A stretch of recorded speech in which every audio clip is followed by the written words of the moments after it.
আপনার মেয়েকে, আপনার ছেলেকে কোরআনী শিক্ষায় শিক্ষিত করুন। আপনাকে বলছে কে? কোরআনী শিক্ষা যদি করেন, আপনি কোরআন ভিক্ষা করতে হবে।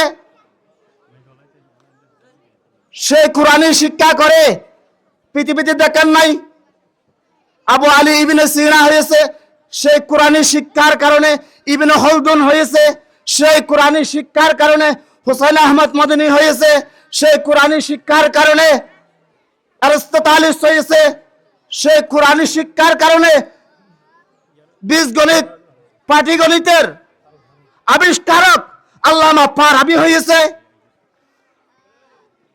আসুন আমরা সবাই প্রতিজ্ঞাবদ্ধ হই, আমরা সবাই ওয়াদা করি আমি সব শিক্ষা করাবো, কিন্তু আগে আমি আমার মেয়েকে এবং আমার ছেলেকে দ্বীনি শিক্ষায় শিক্ষিত করব। বাবা মার আসলে সবচেয়ে বড় সম্পদটা হচ্ছে একজন নেককার সন্তান। হ্যাঁ, এই সম্পদের চেয়ে ওটাই, নেককার সন্তানটাই হচ্ছে সবচেয়ে বড় সম্পদ। হ্যাঁ, ওদেরকে যদি আমরা এভাবে গড়ে তুলতে পারি, আমাদের সমাজ আলোকিত হবে।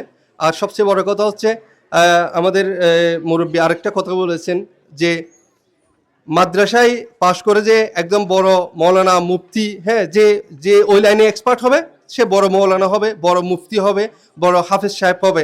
কিন্তু দেখা যাচ্ছে যে সে ইন্টার পর্যন্ত অর্থাৎ আলিম পর্যন্ত পড়ে সে যদি চায় যে আমি ইঞ্জিনিয়ার হব, আমি ডাক্তার হব, তাহলে হইতে পারে। যে আমাদের সামনে জ্বলন্ত উদাহরণ আছে, আমার কাজিন শাওন, সে তো 5 ওয়াক্ত নামাজ পড়ে, ধর্মকর্ম আমার চেয়েও ভালো, মাশাআল্লাহ, ধর্মীয় জ্ঞান আমার চেয়ে ভালো। সে তো মাদ্রাসায় হতেমা মাদ্রাসায় ছোটকালে পড়ছে, এরপরে পড়ে নাই, ইন্টারের পরে অন্য জায়গায় চলে গেছে। আর আমাদের আর একটু উজ্জ্বল উদাহরণ হচ্ছে যে ঢাকা ইউনিভার্সিটির ডাকসুর জিএস বিপি, দুজনেই কিন্তু মাদ্রাসা ব্যাকগ্রাউন্ড। একটু প্লিজ, একটু সাইলেন্ট। দুজনেই কিন্তু মাদ্রাসা ব্যাকগ্রাউন্ড এবং দুজনেই মানে খুব নাম করা মাদ্রাসা থেকে না, কোথায় রাঙ্গামাটি খাগড়াছড়ি থেকে ওখানকার মাদ্রাসা থেকে উঠে এসে ঢাকা ইউনিভার্সিটি না পুরো দেশকে লিড দিচ্ছে। তাহলে অর্থাৎ যার যেখানে প্রবেশ করার ইচ্ছা, তার মেধা যদি থাকে, ওখানে আল্লাহ কামিয়াব করবে। শুধু নিয়তটা ঠিক রাখতে হবে যে আমি দেশের সেবা করব, আমি মানুষের সেবা করব, মানুষের কল্যাণে কাজ করব। এই ধরনের অনুষ্ঠানের মাধ্যমে শিক্ষার্থীরা শিক্ষার প্রতি মনোযোগী হবে, অত্র এলাকা শিক্ষার দিক দিয়ে আরও এগিয়ে যাবে। এই গরিবারঝিল সমাজের একটা ঐতিহ্য আছে, এটা একটা সমৃদ্ধ জনপদ এবং সমৃদ্ধ মহল্লা, যে মহল্লার অতীতের ঐতিহ্যের ছোঁয়া সাতকানিয়া লোহাগাড়ানে শুধু সুদূর একেবারে দেশের আনাচ সব জায়গায় এটা সুনাম আছে। বিশেষ করে চট্টগ্রাম মহানগরী থেকে চট্টগ্রাম দক্ষিণাঞ্চল কক্সবাজার পর্যন্ত আমাদের এই মহল্লার একটা সুনাম আছে। যেহেতু এ ধরনের অনুষ্ঠান করলে ছোট ছোট ছেলে মেয়েরা উৎসাহিত হবে, লেখাপড়ার প্রতি আগ্রহ হবে।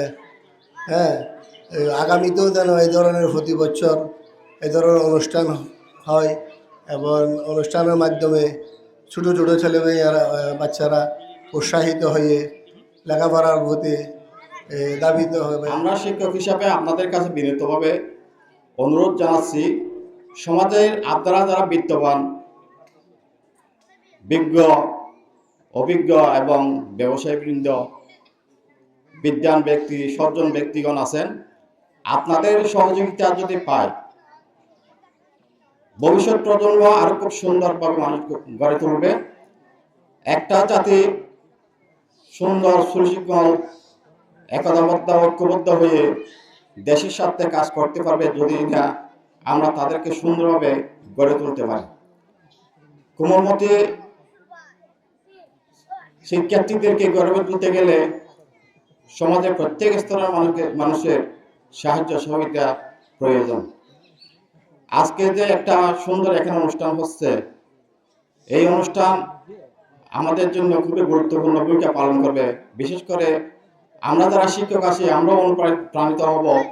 যারা লেখাপড়া করছে বিভিন্ন শিক্ষা প্রতিষ্ঠানে, ভালো রেজাল্ট করছে, তারাও আরো ভালো করার জন্য চেষ্টা করবে। আর যারা ভালো রেজাল্ট করে আজকে পুরস্কৃত হচ্ছে, তাদেরকে দেখে অন্যরাও অনুপ্রাণিত হবে। এই জন্য যারা এই মাদ্রাসাকে প্রতিষ্ঠিত করেছেন, জড়িয়ে ধরেছেন এই মাদ্রাসার পরিচালনা কমিটি, আমি মনে করি এটা হচ্ছে আমাদের জন্য জান্নাতুল উসিলা। 2 নম্বর, আমাদের নবী বলেছেন মানুষ মারা গেলে তিনটে সব কবরে অহরহ জারি থাকবে। একটি হচ্ছে এরকম দ্বীনি প্রতিষ্ঠান সদকায়ে জারিয়া, আরেকটা হচ্ছে ওয়ালাদুন সালেহ ইয়াদউ লাহু, নেক সন্তান, সুসন্তান, সৎ সন্তান, ভালো ছেলে, নামাজি ছেলে, দিনদার ছেলে। আমি যদি মারা যাই তাহলে আমার ছেলে সন্তান যত কোরআন তেলাওয়াত করবে, যত নামাজ বন্দিগি বাদবন্দি করে, তার প্রত্যেকটা সব আপনি পাবেন। যেহেতু আপনি মারা গেলে সার্থক, আপনি একজন দিনদার, ফরজদার, সৎ মানুষ, ভালো মানুষ, আলোকিত মানুষ রেখে গেছেন। এই সন্তানের সমস্ত ভালো নেক কাজের সওয়াব ওই মা বাবার কবরে মনিয়রটা হতে থাকবে, যেতে থাকবে। 3 নম্বর হচ্ছে আও ইলমিন ইউনতাফা বিহি, এমন জ্ঞান, এমন দ্বীনি ইলম আপনি যে বই পুস্তক লিখে দিতে পারেন, তার সওয়াব কবরে থাকবে। সম্মানিত, আমি কথা দীর্ঘায়িত করতে চাই না।